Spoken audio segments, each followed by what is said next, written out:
Hello everyone, नमस्ते। म चाहिँ आज साउथ कोरिया र नर्थ कोरियाको यो बर्डरमा छु। हेर्नु सक्नुहुन्छ पुरै जङ्गलको बिचमा म एक्लै आज छुमालको दिन चाहिँ यहाँ आइरहेको छु।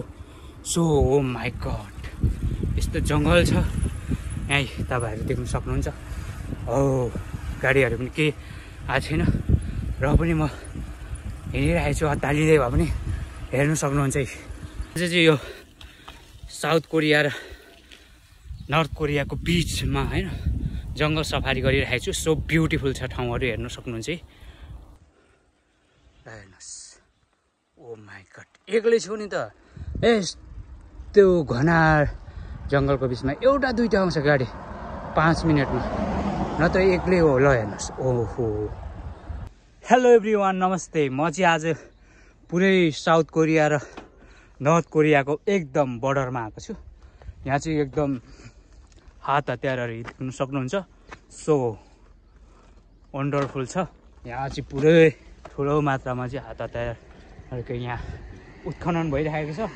सो तपाईँहरू एकदम आनन्द अनि एकदम शान्त देख्नु भएको छ। यो जङ्गलको बिचमा पुरै भयङ्कर हात हतियारहरू चाहिँ यहाँ छुपाएर राखेको रहेछ पहिलेको युद्ध हुँदाको। पुरै यो चाहिँ ठाउँ यस्तो जङ्गलको बिचमा छ।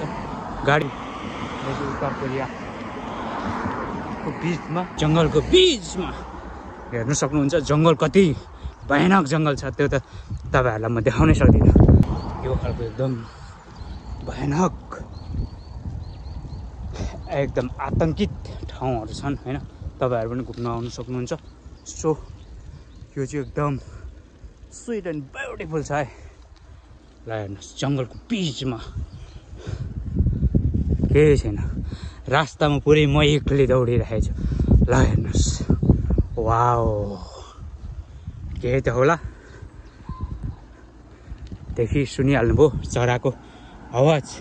एक दुईवटा गाडीहरू आउँछन्, नत्र नो। घनघोर जङ्गलभित्र म छिर्दैछु। यो चाहिँ जङ्गल सफारी हो मेरो, एक्लै सफारी गर्दाको अनुभव चाहिँ छुट्टै छ है। ल हेर्नुहोस्, अब यहाँ लडाइँ पनि हुनसक्छ, भीषण युद्ध पनि हुनसक्छ दक्षिण कोरिया र उत्तर कोरियाको बिचमा।